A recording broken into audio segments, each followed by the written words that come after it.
안녕하세요. 예, 오늘 나갈 차례가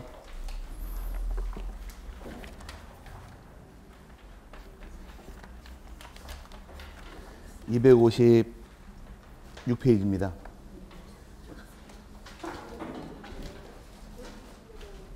맞죠? 예, 포괄승계등기 나갈 차례인데 보도록 하죠.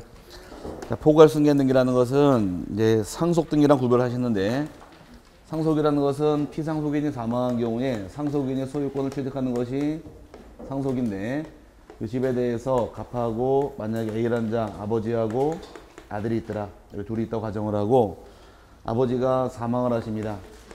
사망하시게 되면 이 소유권 누가 취득해요? 256페이지. 예. 아들이 취득하겠죠? 상속인이 소유권을 취득하는데 등기해야 하나요? 등기 안 해도 상관은 없죠. 나 처분할 때 등기하게 되어 있는데, 처분할 때 이렇게 상속인에게 등기하는 것을 상속등기라고 부르고, 등기 신청은 원인이 뭘까 지금? 상속이 되겠죠. 피상속인 사망. 등기 신청은 단독이 될까 공동이 될까? 이건 오래 생각할 문제 아니에요. 단독이에요 당연히. 공동 신청하라고 하면 아버지 불러와야 될 거 아니야. 그래서 단독에다 이렇게, 요거 개념은 좀 쉬운 부분이고, 지금 나온 것이 포괄승계인 등기, 다른 말로 상속인 등기란 말 사용을 하는데, 상속인 등기라는 것은 요거는 앞으로 많이 써먹으니까 기억 좀 하셔야 됩니다. 요 집에 대해서 갑하고 을하고 둘이서 1월 1일 날 매매계약을 체결을 하고 1월 31일 날 등기 넘기기로 계약을 체결했는데, 둘이 등기 신청하면 좋으련만 둘 중에 한 명이 사망을 합니다. 갑이 사망할 수도 있고 을이 사망도 가능한데, 갑이 15일 날 사망을 하게 되면 이 매매계약 효과가 그대로 유지가 되느냐 소멸하느냐예요. 매매계약 체결하고 사망하더라도 매매계약은 그대로 효과가 유지가 되니까 이제 갑의 권리와 의무가 전부 다 승계가 됩니다. 상속인 A라는 자가 승계를 받아서 대금을 누가 받아야 되고, 이제 상속인이 받아야겠죠. 등기도 상속인이 넘겨줘야 하는데, 이제 문제가 생기는 것은 상속인이 등기를 넘길 경우에 등기를 자기 앞으로 하고 넘길 것이냐 아니면은 다르고 할 것이냐 문제예요. 이게 문제인데, 지금 이제 등기를 할 것이냐 말 것이냐 기준은 사망한 날짜 며칠인가요? 15일이죠. 사망날 기준으로 해서 이 매매가 사망 전에 들어왔느냐 후냐 보고 따집니다. 지금 매매가 빨라요? 사망이 빨라요? 사망은 15일이고 매매는 1일이니까 잘 생각 좀 해보자고. 자, 뭐가 빨라요? 매매가 빠르죠. 매매가 빠른 경우는 상속 등기할 필요 없이 직접 등기 신청할 수가 있다가 대법원 판례입니다. 그럴 경우에 지금 등기 신청하게 되면 등기 원인이 뭘까? 원인은 사망이 원인일까? 매매가 원인일까? 매매가 원인이겠죠. 만약에 상속인 A가 취득하게 되면 요건 사망이 원인이 되겠지만 을 앞으로 등기하는 효과니까 매매 효과이지 요건 사망 효과는 아니란 얘기고요. 매매가 원인일 경우 등기 신청은 공동이 원칙, 단독이 원칙? 공동이 되겠죠. 원칙 매매계약 체결한 자가 갑하고 을이니까 갑하고 을이 갈 등기를 갑이 사망했기 때문에 상속인 A하고 상대방 을이 가는 것이 목적입니다. 이때 A의 입장이 누군가요? 상속인이죠. 다른 말로 포괄 승계이다 보니까 포괄 승계 등기에서 포괄 승계 등기, 다른 말로 상속인 등기라고 부르는데, 논점이 생기는 것은 그러다 보니까 등기부사가 누가 나올까? 등기부사 상속인, 피상속인. 이거 외울 거 아니에요. 상속인에게 등기하지 않고 바로 넘기다 보니까 등기부상은 당연히 피상속인 나오겠죠. 그럼 등기 신청 정보에 나올 사항은 신청한 자 상속인이니까 당연히 상속인 나올 겁니다. 서로 일치, 불일치. 불일치하는 경우는 이따가 나중에 각하사유 배우게 되면 법제 29조 7호 7번째 사유가 신청 정보의 등기 의무자하고 등기부상 의무자가 다른 경우는 등기를 실행하지 못한다고 원칙인데, 요거만 등기를 실행을 해줍니다. 논점에 있는 게 여기 두 가지예요. 그럼 지금 여기서 원인은 뭐고? 매매죠. 구별할 것이 지금 누가 사망했나요? 피상속인 등기 의무자 매도인이 사망했죠. 그럼 의무자의 상속인하고 권리자 둘이 신청하면 되는 것이고, 반대로 을이 사망하게 되면 을의 상속인이 있겠네요. 정이라는 자. 그럼 정 앞으로 바로 등기해가는 거지 을로 등기하는 것이 아닙니다. 사망하는 등기할 자격이 없는 거예요. 그래서 누가 사망하든 누가 튀어나오면 돼요. 죽은 자의 상속인만 나오면 등기 신청할 때 가능하게 됩니다. 그 원칙이 공동이라는 얘기는 등기 필증 내야 될까 안 내야 될까? 내야겠죠. 원인이 매매니까. 그럼 누구 거 내야 될까? 피상속인 거, 상속인 거. 네, 당연히 피상속인 거 내게 됩니다. 인감은 누가 내야 될까요? 상속인이 내야겠죠. 죽은 자가 인감 될 수는 없으니까 그래서 상속인 인감 내는 것이 방법이 되므로 이렇게 해서 세분하시면 공부가 끝나는데 여기서 끝날 게 아니라 지금은 매매계약 체결하고 사망으로 나왔죠. 예, 매매 후 사망인데 저 뒤에 가게 되면 매매가 싹 말이 바뀌어서 가등기 후 사망한 경우로 나와요. 가등기 후 사망하더라도 가등기가 빨라요? 사망이 빨라요? 가등기가 빠르니까 본등기할 당시에 상속등기할 필요는 없다가 됩니다. 또 뒤에 가게 되면 유증하고 사망하더라. 말 바꿔치기 계속. 그럼 유증하고 사망하더라도 유증이 빠른 경우는 상속등기할 필요는 없다만 이해하시면 내용을 정리할 수가 있게 될 텐데 여러분 교재에서 의의 한번 읽어보게 되면 의의는 등기 원인이 발생한 후에 즉 매매계약을 체결한 이후에 등기 권리자 또는 등기 의무자에 대하여 상속이나 그 밖에 포괄승계가 있는 경우에 상속인이나 그 밖에 포괄승계인이 그 등기 신청할 수 있다. 이게 포괄승계 등기 의의인 반면에 2번은 상속등기입니다. 2번 상속이나 법이나 합병 그 밖에 대부분 규칙으로 정하는 포괄승계에 따른 등기는 권리자가 단독 신청한다. 이제 상속을 의미하는 것이 요거예요. 요건 동그라미 2번을 의미하는 것이고 이 동그라미 1번이 같이 써놔가지고 헷갈릴 텐데 여기에 동그라미 1번, 동그라미 2번이 요겁니다. 이해 갔어요? 같이 써놨지만 1번은 뭐에 관한 얘기고 포괄승계는 이걸 의미하는 것이고 2번 상속, 법이나 합병 그 밖에 포괄승계는 이걸 의미하는 거예요. 같이 써놔 헷갈리지 마시라는 얘기입니다. 근데 오른쪽에 신청할 때 보니까 먼저 나온 게 단독 신청 나와 있죠? 여기 아니라 여기 256페이지니까 네, 여기 네. 뭐 단독 나와 있죠? 단독은 이걸 의미하는 겁니다. 상속 등기를 상속, 법이나 합병 그 밖에 포괄승계에 따른 등기는 단독 신청하니까 상속을 의미하는 것이고 2번서부터 이걸 의미하는 거예요. 그러니까 1번에 여러분 교재 단독 나와 있죠? 가로 열고 상속 써놓고 넘어가시고 공동신청부터 상속인 등기란 말이 나오는 겁니다. 같이 써나가서 헷갈릴 텐데 단독은 뭘 의미한다고요? 상속 등기 의미하는 것이고 2번부터가 칠판에서 요거예요. 먼저 이제 책에 하나 오타난 게 있으니까 기억번부터 설명드릴게요. 등기 의무자가 사망했다는 얘기는 칠판에서 누가 사망한 것이다? 갑이 사망한 거죠? 갑이 사망하게 되면 갑의 상속인하고 상대방 을이 을명의로 바로 등기하면 된다. 설명드린 거니까 읽어보게 되면 갑이 을에게 부동산을 매도하였으나 소유권 이전 등기를 하기 전에 갑이 사망한 경우 갑의 상속인은 상속 등기를 하지 아니하고 매수인 을과 공동으로 을 앞으로 소유권 이전 등기를 신청해야 한다. 이 말 뜻이 갔어요? 그 다음에 이제 니은번이 잘못됐는데 니은번이 권리자가 사망한 경우는 갑이 을에게 부동산을 매도하였으나 소유권 이전 등기를 하기 전에 을이 사망한 경우 을의 상속인은 매도인 곽과 공동으로 을 앞으로 가는 게 아니라 을의 상속인 앞으로 등기하는 겁니다. 을이 죽었죠 지금. 을이 죽어서 을 앞으로 등기하는 게 아니라 을의 상속인 누구로? 칠판에서 정으로 바로 가는 거예요. 을로 등기하는 게 아니라 죽은 자 등기 못하게 돼 있으니까 그 책을 그래서 을의 상속인 앞으로 등기를 하여야 한다 이렇게 고쳐놓으시기 바랍니다. 공동으로 을의 상속인 앞으로 소유권 이전 등기를 신청해야 한다. 고쳐야 정확한 말이 됩니다. 을로 등기하는 거 아니에요. 권리자가 죽었으니까. 법인 합병은 똑같은 개념이니까 이거는 똑같이 한번 읽어보시기 바라고요. 특징의 경우는 1번, A번이 피상속인이 생전에 매도한 부동산에 관하여 부동산 등기법의 규정에 의하여 소유권 이전 등기를 신청하는 경우에 생전에 작성한 원인 정보를 제출해야 한다. 이건 뭐를 의미하느냐? 계약서 가져올 때 어떤 걸 낼 것이냐요. 계약서는 원래 계약서 가져가면 되는 거지 상속인하고 새롭게 계약서 작성할 필요는 없습니다. 두 번째가 상속인에 의한 등기 신청의 경우 공동신청에 의하며 등기원인은 법률행위이며 법률행위라는 얘기는 칠판에서 상속인 등기는 공동이고 원인은 매매죠. 매매라는 법률행위이며 날짜는 매매 기약일 즉 법률행위 일자이고 또한 등기필증과 인감증명을 제출해야 한다. 이 말 뜻은 등기필증은 누구 거 내야 되고 피상속인 매매 거 내게 되고 인감은 상속인이 띄워야 됩니다.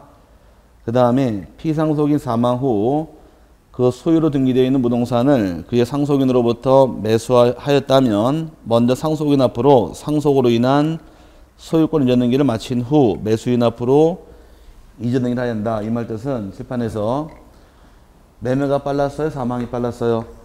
매매가 빨랐죠? 매매가 빠른 경우는 직접 등기 신청할 수가 있다는데 사망 후에 매매가 들어온 경우 이건 당연한 거 아닌가요?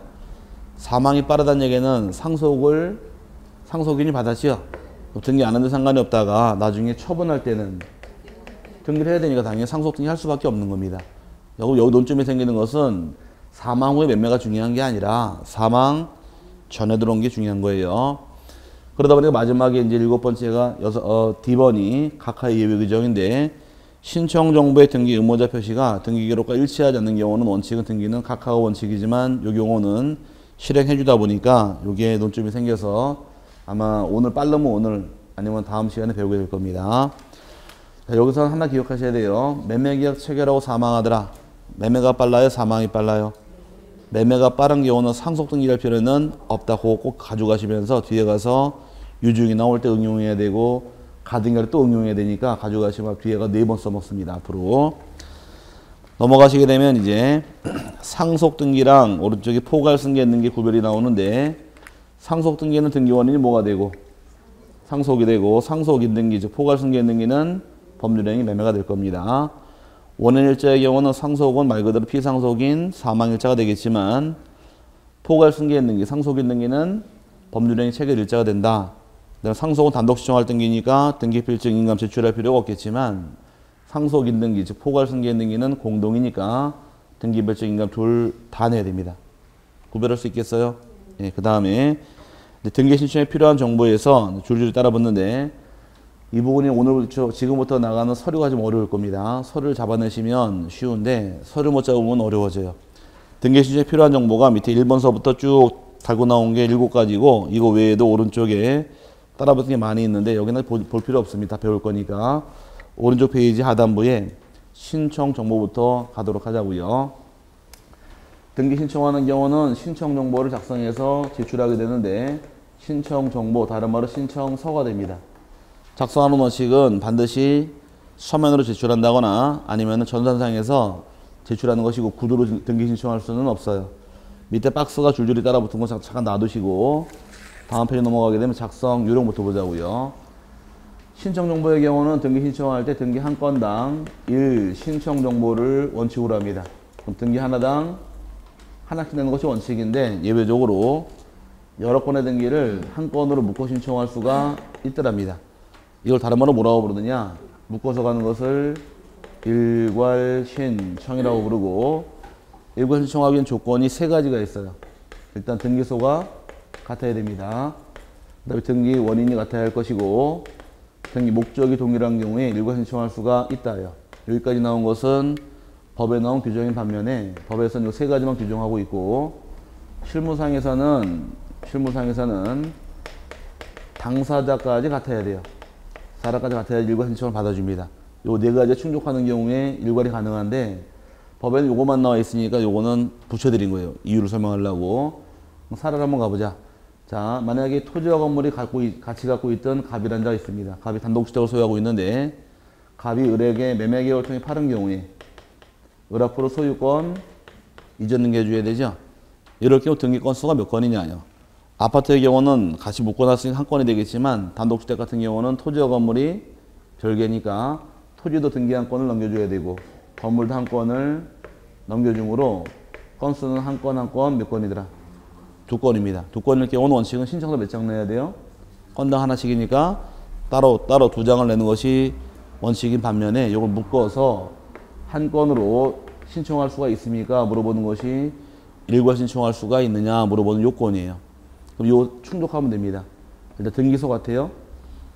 같이 있다고 가정을 하고 등기 원인은 토지 건물 둘 다 매매가 원인이죠.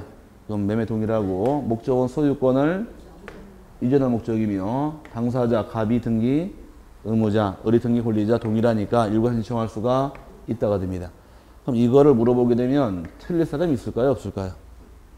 일괄 신청은 당사자가 등기소가 같아야 되고 원인 같아야 되고 목적이 같은 경우 일괄 신청할 수 있습니다. 누구도 안 틀려요. 누구도 안 틀리는데 여기 예외가 있다 보니까 문제가 생기는 겁니다. 그럼 목적이 같아야 돼? 달라야 돼요? 같아야 되지. 목적이 다른 경우는 일괄 신청할 수 없다가 되겠죠. 근데 목적이 다르지만 일괄 신청할 수 있는 예외가 만들어지다 보니까 논점이 생기는 것이고, 당사자가 다른 경우 일괄 신청하지 못하는데 일괄 신청할 수 있는 규정이 있다 보니까 여기 문제가 만들어지는 겁니다. 이걸 내서 틀릴 사람 아무도 없어요. 등기소 같아야 됩니다. 원인 같아야 돼요. 목적 같아야 돼요. 이거 누가 틀릴까? 근데 목적이 틀리지만 일괄 신청할 수 있는 예외가 만들어지고, 당사자가 틀리지만 일괄 신청할 수 있는 규정이 있다 보니까 거기 여러분 교재 나오는 밑에 일괄 신청 밑에 기역, 니은, 디귿, 리을, 미음 5가지가 여기 예외 규정이에요. 보게 되면 기역번의 경우는 당사자가 다른 경우고, 디귿번, 리을번, 미음번 3가지가 목적이 다른 경우인데, 먼저 쉬운 거부터 보자고요. 디귿, 리을, 미음부터. 자, 우리가 앞서 원래 촉탁은 제목밖에 없어가지고 안 들었는데 여기서 보자고요. 자, 요 집에 대해서 1순위에 갑이란 자의 소유권이 등기되어 있다고 가정을 하고, 을구 1순위에 저당권 등기가 등기되어 있고 2순위에 전세권 등기가 등기되어 있더라. 등기 3개 있다고 가정을 하고, 저당권자 경매를 실행하게 되면 경매 어디다 신청할까요? 법원에 신청하겠죠? 경매 법원에 신청을 하게 되면 신청받은 법원 입장에서는 경매를 할지 말지를 결정을 내려야 돼요. 그럼 경매 개시 결정은 빨리 내려야 될까? 천천히 내려야 될까? 며칠 안에? 20일이 아니라 2일 안에 결정합니다. 2일 내 법원 판사가 경매를 할지 말지를 결정을 해서 경매 결정 떨어지는 순간에 법원이 촉탁을 하게 되어 있어요. 촉탁을 통해서 이 갑의 소유권이 경매가 진행됨을 알리게 됩니다. 이 순위로 경매 개시 결정 등기가 떨어지고 사건 번호가 2015년 타경제 메터라고 해서 찍히면서 경매가 진행이 되는 게 이제 순서예요. 시작할 때 경매 등기 어떻게 들어왔어요? 촉탁으로 들어왔죠. 그 다음에 이제 경매가 진행이 되면서 경락인이 결정이 되고, 경락인이 대금 완납하게 되면 소유권을 유효하게 취득하면서 모든 것이 끝나죠. 근데 끝났을 경우 이 사례에서 등기권 수가 몇 건이냐가 문제인데, 일단 경락인이 대금 완납하게 되면 소유권을 취득합니다. 그럼 경락인 명의로 소유권 이전 등기 한 건을 해줘야 돼요. 이거 일단 한 건이고, 경매 끝났으니까 이 경매 개시 등기도 놔둘 필요 없으니까 얘도 말소 등기 한 건. 경매에서 저당권은 살을까 죽을까? 저당권은 무조건 소멸입니다. 저당권 순위는 안 따져요. 무조건 소멸하기 때문에 얘도 말소 등기 한 건이고, 전세권은 살을까 죽을까? 살면 안 되지. 1순위가 죽었는데 다 죽어야죠. 그럼 얘도 소멸되니까 얘도 말소 등기 한 건이 되는 거예요. 그럼 지금 건수가 몇 건인가요? 경매 끝나니까 이전 등기 한 건에 말소 등기 3건이죠. 요 4건의 등기를 법원이 일괄로 촉탁을 합니다. 뭐라고요? 일괄 촉탁이 들어와요. 그럼 지금의 경우 요거는 어떤 목적이고, 소유권을 이전할 목적. 요 3가지는 말소할 목적. 목적이 다르잖아요. 목적이 다르지만 일괄로 촉탁 들어오다 보니까 여기 논점이 생기는 거예요. 그럼 지금 나온 디귿, 리을, 미음번은 모의 예외. 목적이 다르지만 일괄 신청할 수가 있기 때문에 이게 문제인데, 쉽게 이해하려고 그러면 경매는 뭘로 시작해서 촉탁, 끝날 때까지 촉탁입니다. 오케이? 그럼 이 2가지는 소멸했어요? 살아있어요? 소멸했죠? 이 소멸된 이 2가지 권리는 경락인이 인수해야 돼? 인수할 필요 없어요? 인수할 필요 없잖아요. 인수하지 않는 이런 등기를 뭐라고 부르느냐? 인수하지 않는 부담이 되는 기입등기로만 쓰는 거예요. 인수하지 않는 부담이 되는 기입등기. 기입등기는 몇 개 있다고 배웠어? 3개 있다고 배웠죠? 보존등기가 있고, 설정등기 있고, 이전등기. 이 3가지는 경락인이 떠안지 않으니까 말소하게 되는 겁니다. 떠안는 건 놔둬야 돼요. 다시 디귿번 읽어보니까, 디귿번이 경락에 의하여 매수인 앞으로 소유권 등기를 촉탁하는 경우. 요것도 촉탁이네요. 그 다음에 두 번째, 매수인이 인수하지 아니한 부동산의 부담에 관한 기입을 말소하는 등기. 이 2가지는 경락인이 떠안을 필요 없잖아요. 소멸된 것들은 말소해야 되니까 이것도 말소할 것이고, 그 다음에 마지막이 경매 개시 결정 등기를 말소하는 경우, 얘도 말소하는 겁니다. 다 묶어서 일괄로 촉탁이에요. 그럼 일괄 신청하는 얘기는 등기소가 같아야 되고, 원인 같아야 되고, 목적 같아야 되는데, 여기는 이제 목적이 다르지만 일괄 신청할 수 있다 보니 이 논점이 생김으로 하나 주의하시라는 얘기고요. 그럼 요게 왜 중요한가 이해 갔어요? 이게 동일해서 일괄 신청하는 문제가 안 돼요. 이건 답이 안 돼. 여기 목적이 다르니까 일괄이 가능해서 하나 예외 나온 것이고, A번 올라가게 되면 A번의 경우는 같은 채권 담보를 위하여 소유자가 다른 여러 개 부동산에 대한 저당권 설정 등기를 신청하는 경우란 말 나오는데 이건 이건 뭔 뜻이냐? 자, 토지가 두 필지가 있습니다. 5번 땅, 6번 땅이 있는데 얘도 시가가 1억. 얘도 1억짜리 있다고 가정하고 A 땅의 소유자, 5번 땅의 소유자 A고 B 땅 소유, 6번은 B가 소유한 땅입니다. 서로 아버지하고 아들 관계예요. 부자지간에 둘이 있다고 가정을 하고 B가 C에게 사업하려고 1억 5천을 빌려옵니다. 돈을 1억 5천을 빌렸는데 담보 갖고 와 그러니까 B에게 있는 땅은 1억짜리 땅밖에 없죠. 담보 가치가 안 나오니까 아버지 사업자금 빌리는데 담보가 부족하니까 담보 좀 제공해달라고 해서 아들이 요청을 합니다. 아버지가 담보 제공해줄까 주먹이 팍 날라올까? 예? 담보 제공해줘요? 주먹이 날라와요? 아, 그럼 안 되고 담보 제공해줘야 되겠죠. 담보 제공해주게 되면 채권은 하나 대 담보가 지금 두 개예요. 요것도 잡았고 요것도 잡았습니다. 그럴 경우에 한번 제가 지적금 나갈 때 강의할 때 설명드린 게 있었는데 채권은 하나, 담보가 두 개일 경우 등기 건수는 한 건일까 두 건일까? 두 건이에요. 저당권은 물건이죠. 물건마다 들어와야 되니까 등기권 두 건이 되는 겁니다. 그 5번 땅의 저당권 등기 누구랑 신청할까요?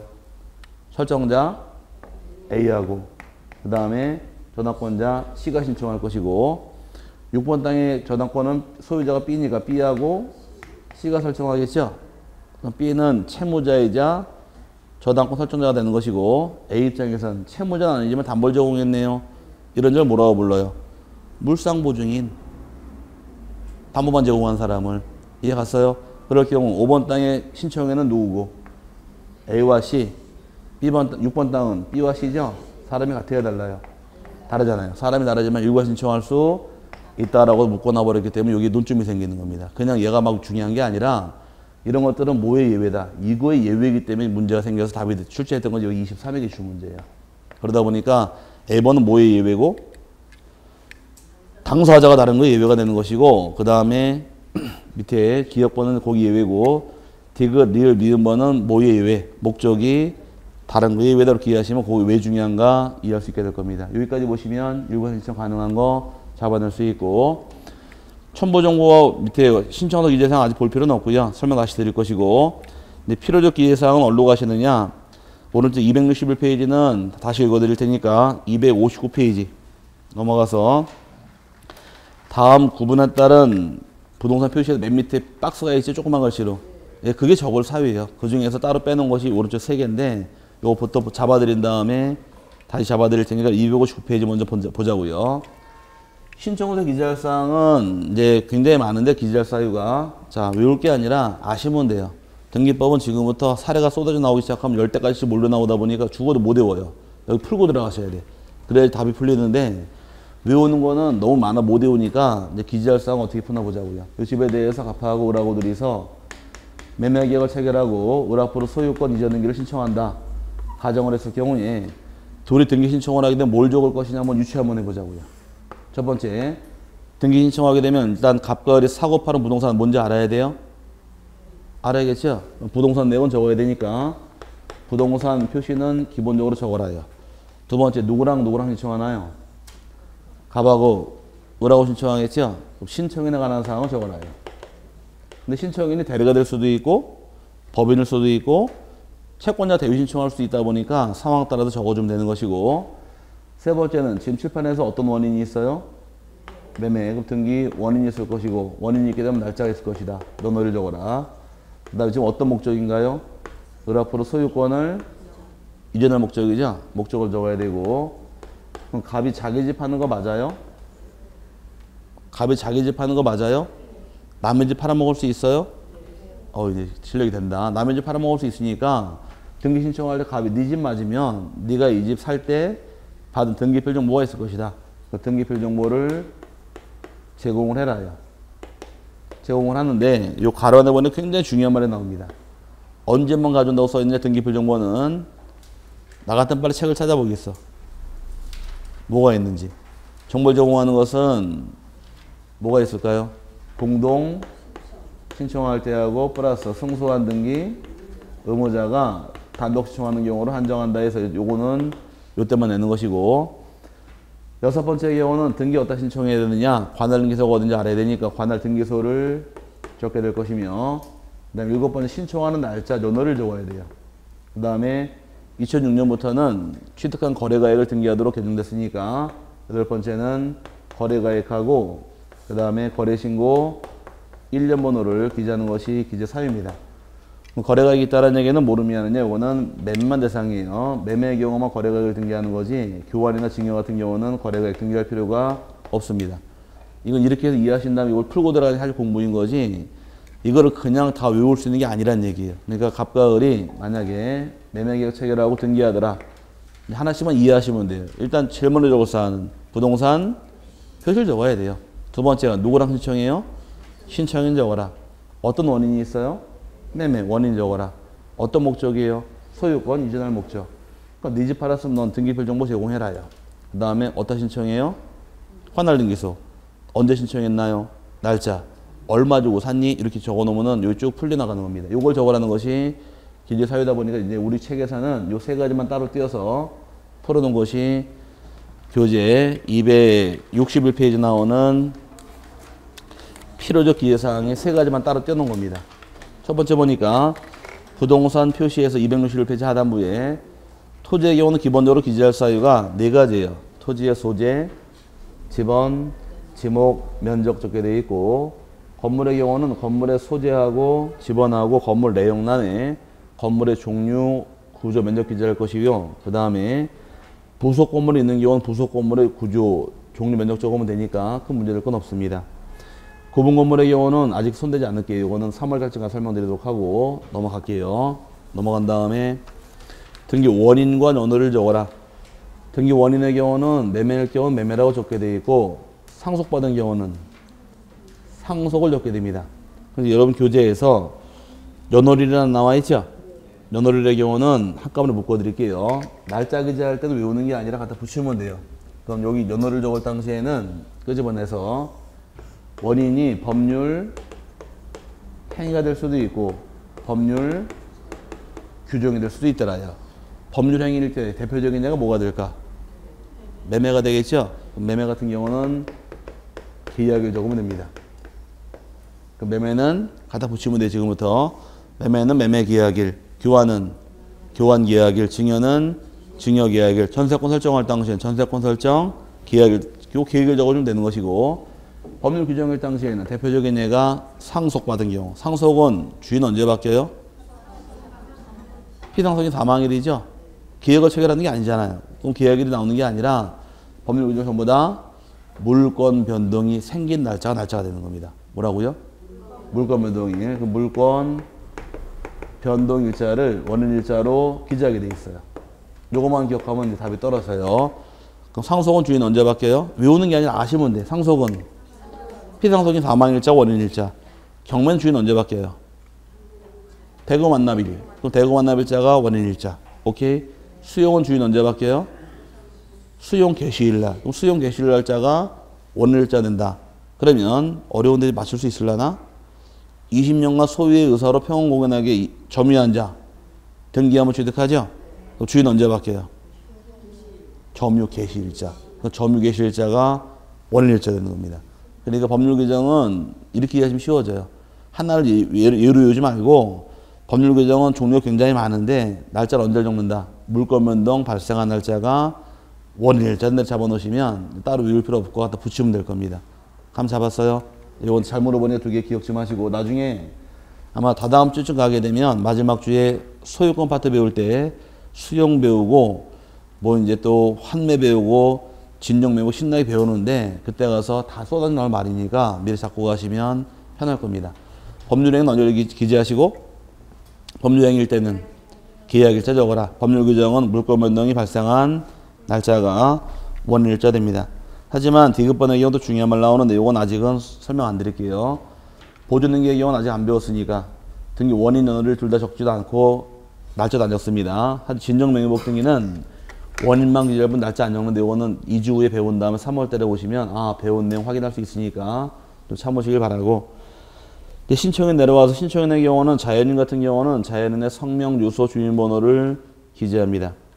법인의 경우는 말 바뀌면 되겠죠. 성명 대신에 명칭이 될 것이고 주소 대신에 사무소, 소재지, 그 다음에 주민번호 대신에 부동산 등기용, 등록번호 조금 똑같은 개념이니까 같이 넣고 보시고, 대리의 경우는 성명, 주소를 적어라 나왔는데, 대리가 신청하는 경우는 대리를 적게 돼 있지 본인 적는 게 아닙니다.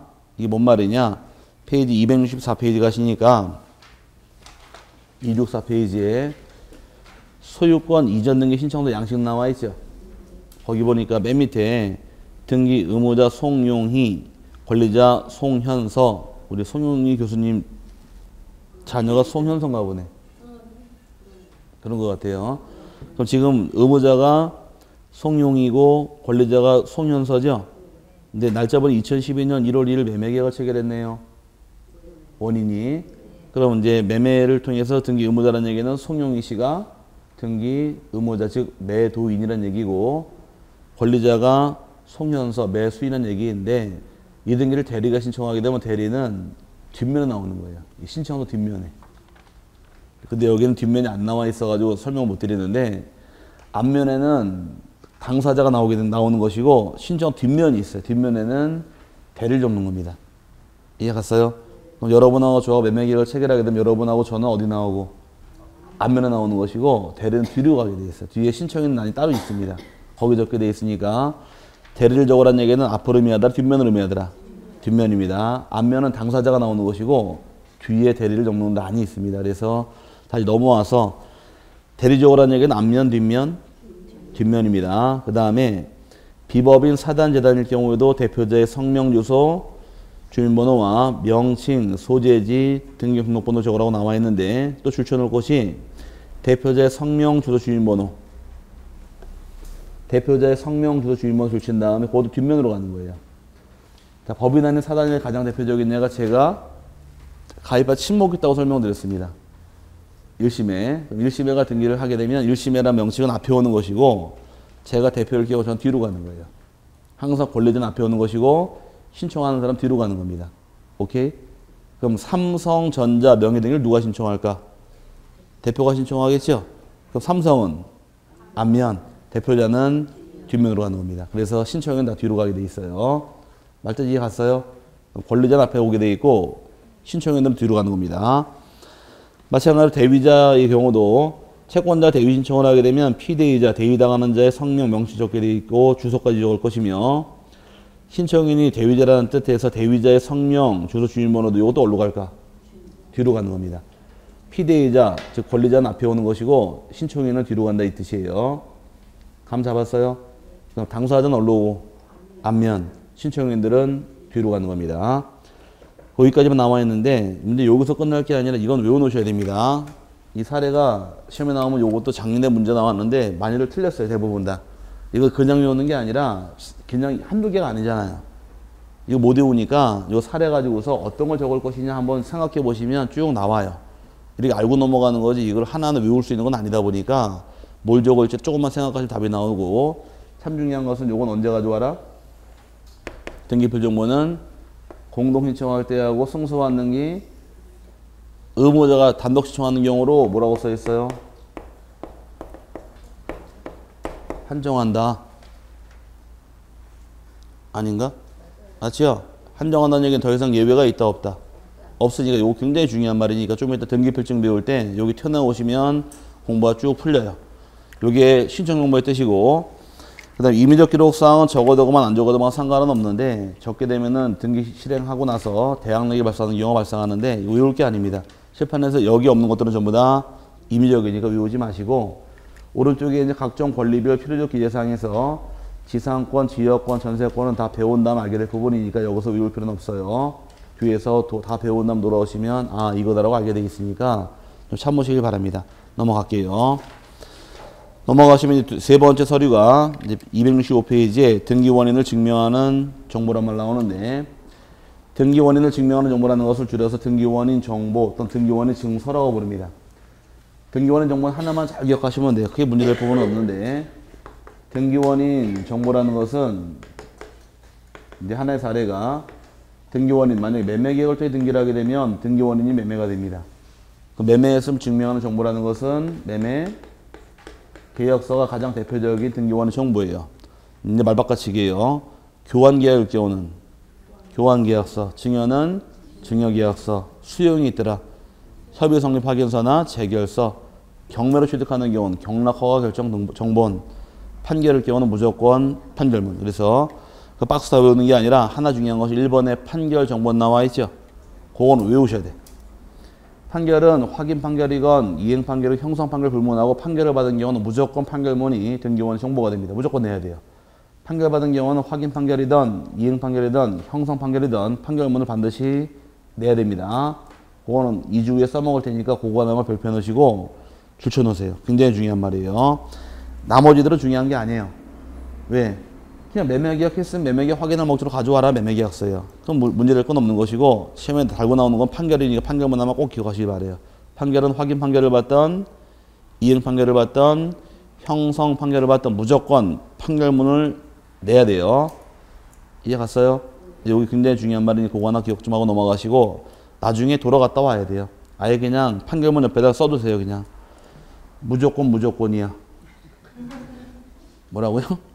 무조건이야. 써놓고 넘어가시고 등기원의 정보 이제 계약서들은 등기 끝나면 돌려줍니다. 돌려주게 돼 있는데 소유자가 찾아가지 않고 3개월이 지나면 그냥 폐기시켜버려요. 그건 의미 갖는 건 아닌데 옛날에는 참 중요했습니다. 옛날에는 중요했지만 이제 전자 신청하면서 중요도가 떨어진 거예요. 옛날에는 혹시 집에 등기필 정보가 아니라 등기필증 받으신 분 계세요? 집에 가시니까 등기 권리증 해가지고 이렇게 써 있는 거, 거표지 달린 거, 그거 첫 장을 딱 넘기면 뭐가 나올까? 되게 빨리 가세요. 빨리 가서 장롱을 열은 다음에 장롱 바닥에 등기필증 꺼냈어요? 집에 가시라니까 빨리. 자, 마인드 컨트롤로 꺼내가지고 첫 장을 딱 넘기는데 뭐가 나오더라? 매매계약서. 네, 매매계약서가 나오는 겁니다.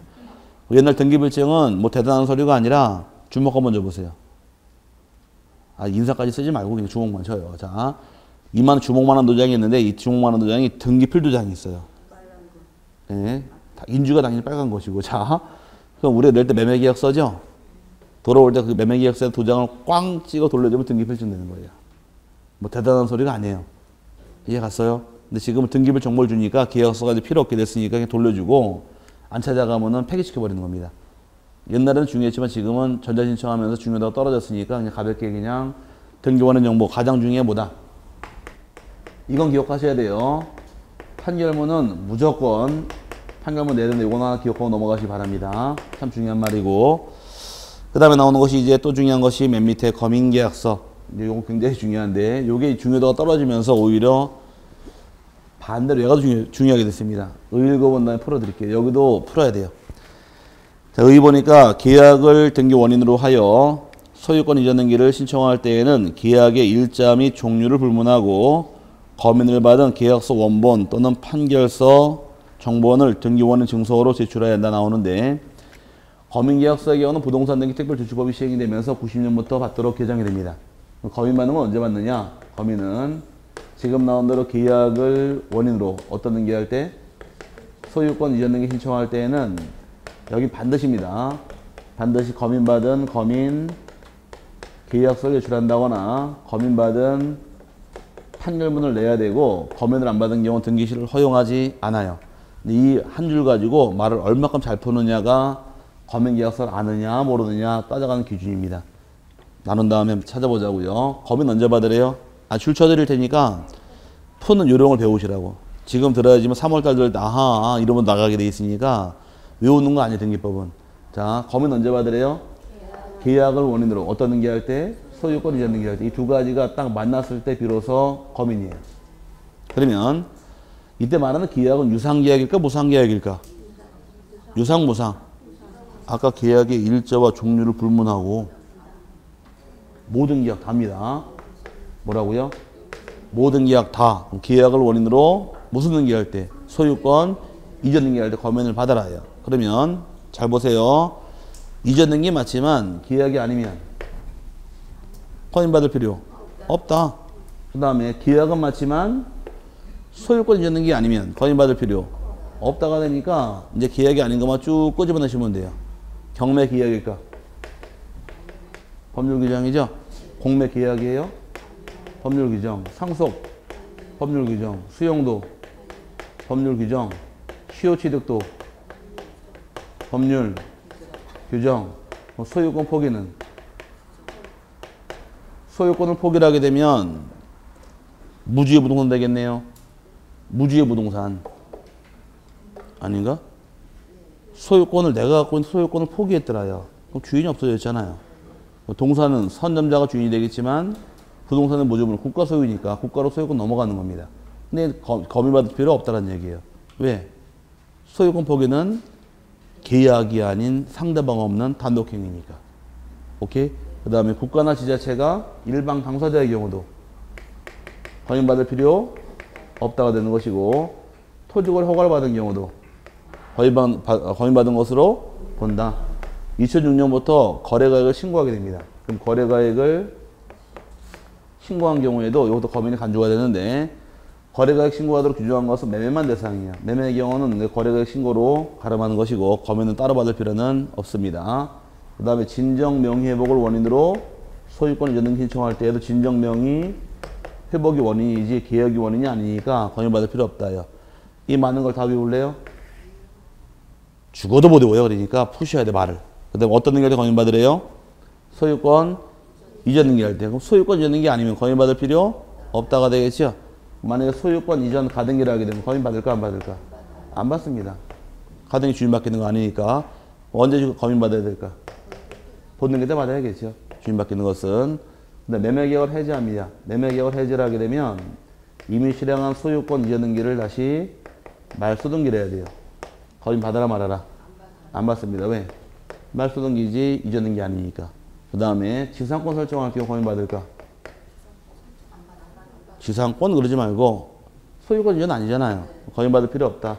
전세권도 저당권도 등등 다 필요 없기 때문에 이 많은 걸 그냥은 죽어도 못 외워요. 이거는 푸셔야 돼. 검열 언제 받으래요?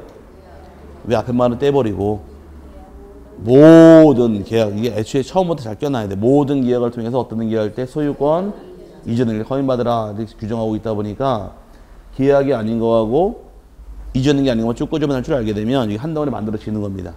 오케이? 근데 판결은 계약이래요? 아니래요? 아니죠. 하지만 판결도 검인 받아야 되니까 주의하셔야 됩니다. 이게 거기 기출문제예요. 집행력 있는 판결도 또 조소까지도 검인을 받아야지만 등기를 실행해 줍니다. 그 다음에 맞아본 다음에 줄 쳐드릴게요. 검인권자가 누가 될까? 검인권자는 해당 시장, 군수구청 내 검인권자가 되고 위임은 가능합니다. 읍면동장에게. 검인 신청은 누구나 다 해요. 누구나 다 신청하되 검인 비용은 없습니다. 없고 검인 들어오게 되면 이 시군구청장들이 검인 여부 심사할 때 형식적으로 심사하는 것이 심사의 범위인데 실제로 계약 여부를 조사하는 것이 아니라 검인 계약서에 들어올 사항이 있나 없나를 따져보는 것이 심사의 범위가 됩니다. 아직까지 법에 나와 있는 내용이 심사하는 사항은 검인 계약서에 들어올 사항이 6가지가 있어요. 6가지의 기재가 있나 없나를 따져보는 것이 심사 범위가 되는데 여기서 물어나 봐야지. 닭고기를 맛있는 데가 어딜까? 여름 되면 복날만 되면 한국 사람이 먹는 음식이 2가지가 있죠. 닭고기하고 또 하나 멍멍이. 닭고기 제일 맛있는 부위는 날개보다 더 맛있는 데가 있어요. 모가지입니다. 닭고기는 모가지가 맛있고 개고기는 네, 대가리만 있어요. 어디서 들었어요 이거를? 예? 제가 옛날에 한번 했었죠? 누가 좋아해요? 이런 건 잘 기억하시네. 자, 중이 아니라 중개업자가 좋아하시는데 복날만 되면 조건화 따지지 않고 먹는다 이렇게 해서 외우시라 그랬습니다. 툭 쳐버리시면 돼요. 닭고기 맛있는 데는 어디고? 모가지고, 개고기는 대가리고, 중개업자가 좋아하되 복날만 되면 조건 없이 먹는다 툭 쳐버리시는데 일단 당이란 것은 계약 당사자 기재가 있나? 그 다음에 목적, 부동산의 기재, 그 다음에 계약을 체결한 계약, 연월일의 날짜, 그 다음에 대금 등 지급에 관한 사항이 나올 겁니다. 중개업자가 있을 때 중개업자가 적게 되어 있고 조건과 기한까지가 요걸 심사하는 건 심사의 범위인 거지 계획기업을 따져보는 것은 아니란 얘기입니다. 책 들어가서 줄쳐놓자고요. 검인계약서 의의 확인했으니까 넘어가시게 되면 검인을 받는 경우 있고 안 받는 경우 나오는데 맨 꼭대기 니은번 경락 또는 공매를 원인으로 소유권 이전 등기 및 계약의 일방 당사자가 국가나 지자체의 경우는 적용하지 아니한다. 검인받을 필요 없다예요. 경매나 공매는 왜 안 받을까? 계약이 아니니까. 오케이? 국가나 지자체의 경우는 지자체가 검인 주체니까 이렇게 이해하시면 되고, 받는 경우를 외우지 마시고 쭉 내려와서 검인받을 필요 없는 거 위주로 공부하세요. 맨 밑에 보시면 일단 계약 당사자가 국가나 지자체의 경우 검인받을 필요 없다. 수용은 법률 규정이죠.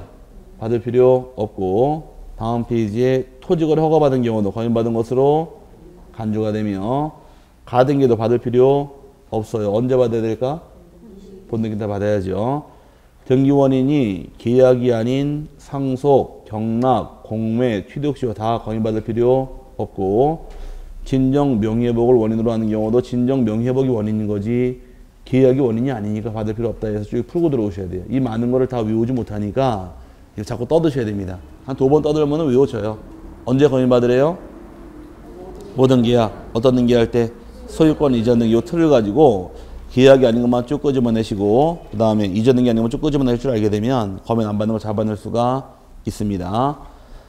검인 이제 절차에서 먼저 신청권자가 나오는데, 검인 신청권자는 누구나 다 가능해요. 계약 당사자 중 1인도 가능하고 중개업자도 가능하고 법무사 변호사 따지지 않고 다 가능하므로 큰 문제될 건 없고요. 검인권자는 시장군수 구청장이 됩니다.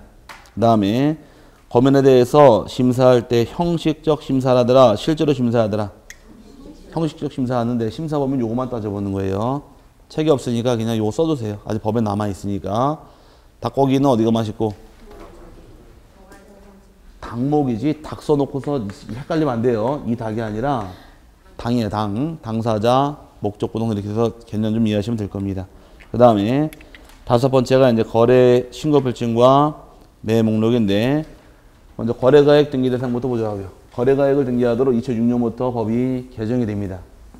따져가게 되면 거래가액 등기의 경우는 여러분 교재에서 동그라미 칠 것이, 원칙은 2006년 1월 1일 이후 동그라미, 그 다음에 매매계약서 동그라미, 소유권 이전 등기 동그라미.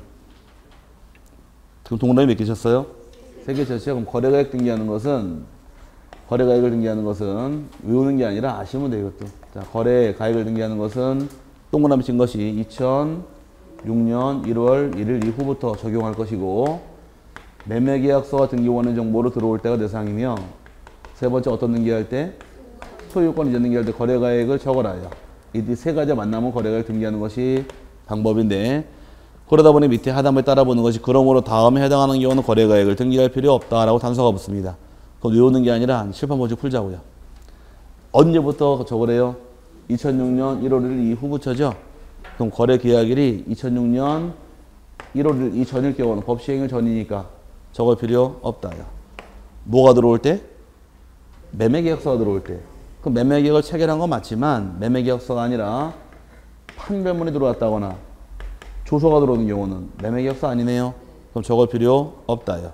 어떤 등기할 때? 소유권 이전 등기할 때. 그럼 이전 등기가 아니라 소유권 이전 가등기를 하게 되면 주인 바뀌는 거 아니네요. 그럼 적을 필요 없다요. 그럼 주인 언제 바뀔까? 본등기하면 주인 바뀌겠죠. 그럼 가등기를 통해서 본등기할 때는 거래가액을 적어야 됩니다. 그래서 다음 페이지 딱 넘어가니까, 소유권 이전 가등기를 통해 본등기하는 경우는 매매계약서 첨부되지 않았다 할지라도 거래가액을 등기하여야 한다. 찾았어요? 거기까지 외우는 건 외우는 게 아니라 이 3개를 잡는 거예요. 언제부터 적으시고? 2006년 1월 1일 이후부터. 뭐가 들어올 때? 매매계약서가 들어올 때. 그다음에 어떤 등기할 때? 소유권 이전 등기할 때. 이거 자꾸 넘어가시면서 이렇게 하나씩만 끄집어내면 전부 다 확인할 수 있고, 이렇게 잡아내시면 안 적는 거 이해할 수 있고, 가등기도 안 적었으니까 언제 해야 돼요?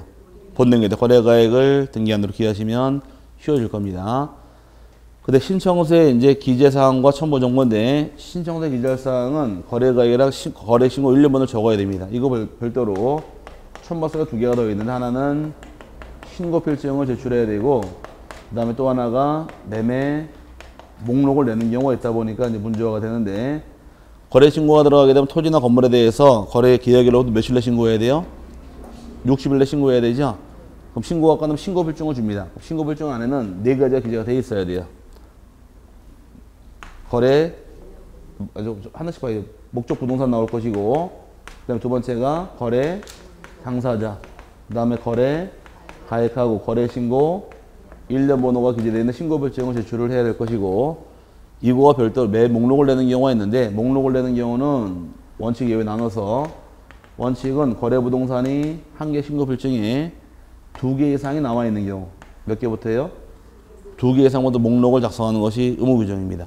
그럼 부동산이 하나일 때는 목록을 작성할까 안 할까? 하나일 때는 안 하는 거예요, 원칙이. 몇 개부터가 작성하니까? 2개부터니까. 근데 문제가 되는 것은 예외 규정이 한 개지만 내는 경우가 있다 보니까 이게 문제가 되는 겁니다. 한 개일 때 내는 경우는 수인과 수인 사례 거래일 때는 목록을 제출하라가 예외 규정이야. 이거는 기억하셔야 돼요. 원칙은 몇 개부터 가져가는 게 원칙이 돼? 2개부터 원칙이지만 하나일 경우 내는 경우도 있더라요. 수인과 수인을 거래일 때 내는 것이 예외 규정인데, 이 말 뜻은 요 집에 대해서 집을 팔아먹은 자, 갑과 을 둘이 공유 부동산을 팔아먹었는데 산 사람도 공교롭게도 A, B 둘이서 공유로 삽니다. 이해 갔어요? 그럼 팔은 매도인도 몇 명이고 여러 명, 산 사람도 여러 명. 이때는 목록을 따로따로 내야 돼요. 서로서로 가액 확인해야 되니까. 오케이? 그럼 만약에 매도인이 여러 명인데 매수인이 한 명이다. 목록 낼까 안 낼까? 안 냅니다. 오케이? 매도인이 한 명인데 매수인이 여러 명이래요. 목록 낼까 안 낼까? 이거는 자신 있게 안 내는 겁니다. 언제만 내래요? 수인과 수인일 때만 내는데, 여기 기출문제예요. 과거에 부동산이 한 개일 경우에 잘 들으세요. 친절하게 수인과 수인의 말 안 줘요. 말을 싹 바꿔요. 어떻게 바꾸느냐? 한 해 부동산에 대해서 매도인 매수인이 각각 복수이더라도, 각각 복수란 얘기는 둘 다 2명 이상이라는 얘기죠. 이때는 부동산 한 개일 경우 목록은 제출할 필요 없다. 맞는 말 틀린 말? 틀린 말이니까 각각 수인일 경우는 목록을 내는 거예요. 예외 규정이 있으므로 이게 문제된 것이 답이 됩니다. 그럼 시험을 내더라도 원칙 예를 내는 게 아니라 예를 내는 거예요. 오케이? 요거 잡아놓고 넘어가시고, 그 다음에 거래가액을 등기할 당시에 목록이 있냐 없냐 따집니다. 목록이 있는 경우도 있고 목록이 없는 경우도 있죠. 그죠? 목록, 부동산 한 개일 때는 목록 낼 필요 없잖아요, 원칙이. 그럼 목록이 없는 경우는 등기부에다가 갑부에다가 거래가액을 등기해야 돼요. 등기하지만 반대로 목록이 있는 경우는 거래가액을 등기하지 않고 목록 번호만 기재합니다. 그 목록 번호만 기재한다는 얘기는 궁금하면 떼보라는 얘기예요. 목록이 있다는 얘기는 목록상에서 가액 확인할 길이 있어요? 다시. 목록이 있다는 얘기는 목록상에서 가액 확인할 길이 있어요? 한번 해보자, 이거 끝까지. 자, 있죠? 여기 보고 확인하라고 목록 번호만 적어주는 거예요. 근데 목록이 없다는 얘기는 목록 보고 가액 확인할 수가 없잖아요. 이때는 가액을 등기해 주는 겁니다. 그래서 만약에 등기부를 딱 열어봤더니 나중에 중개업 하시다가 이전 등기한 밑에 매 목록지 밑으로만 나오게 되면, 아, 요거는 뭐다? 부동산 2개 이상을 같이 팔았다고 기이하시면 되는 거예요. 그럼 그 가액을 서로서로 확인하고 싶은 경우는 뭐를 떼봐야 될까? 뭐 매매 목록지 밑에 떼달라고 나오는 겁니다. 감 잡았어요? 다시. 목록이 있는 경우도 있고 없는 경우도 있잖아요. 목록이 있는 경우는 목록상 가액을 따로따로 확인할 수 있으니까 가액을 등기부에 등기 안 해줘요. 목록 번호만 기재해줘요. 그럼 서로서로 가액이 궁금하면 목록 떼보란 얘기예요. 별도로. 이해 갔어요? 그 목록이 없는 경우는 목록 보고 확인할 길이 없잖아요. 그럼 등기부에 가액을 적어주는 거예요.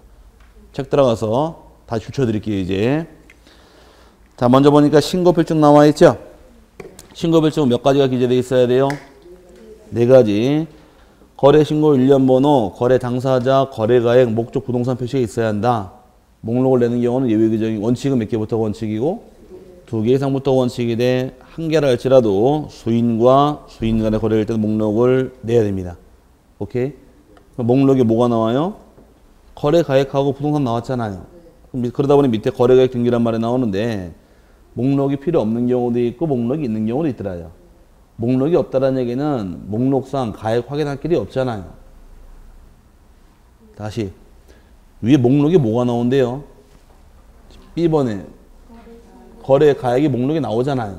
그럼 목록이 없으면 목록 보고 거래 가액 확인할 수가 없잖아요. 그러면 등기부에 적어줘야 되겠죠. 오케이? 그 목록이 있다라는 얘기는 목록 보고 가액 확인할 수 있어요? 그러면 굳이 가액을 등기부에 등기할 필요가 없으니까 목록 번호만 적어주는 거예요. 그럼 여러분이 중개업 하다가 등기를 딱 봤더니만은 가액이 안 나오고 목록제 10호 나오게 되면 그거 떼보라는 얘기입니다. 그럼 각각 확인할 수가 있다 그 뜻이에요. 그래도 이해 안 가신 분은 찾아오세요. 실은 관두세요. 자, 요게 일단 거기까지 거래가액 등기다 보니까 참고하시고 지금 55분이에요. 자, 그 다음에 네 번째 등기 의무자 권리에 관한 등기 필증 나오는데 쉬었다 갈게요. 네. 자, 쉬시고 와서 등기 별점도 풀어야 되니까 잠시 후에 보도록 하죠.